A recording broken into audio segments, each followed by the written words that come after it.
San Lazzaro, la saga continua. Dopo la battaglia dei residenti, cittadini e associazioni per salvare l'ultimo polmone verde della città e il ritiro della prima variante da parte di MEB e AGB, ecco il piano B. Nessuna integrazione al progetto precedente, si riparte da zero, seguendo le indicazioni espresse dalla soprintendenza e del consorzio di bonifica. Azzerata quindi la procedura, si parte da capo.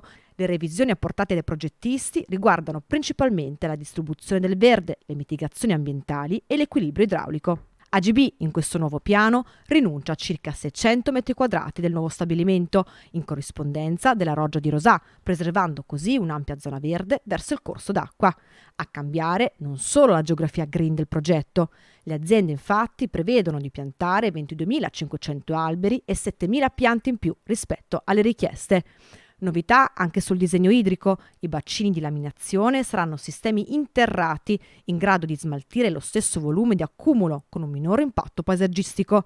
Pronto il progetto anche per una comunità energetica.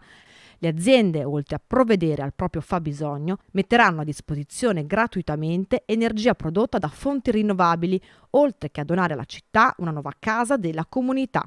Nuove carte sul tavolo San Lazzaro da parte dei privati.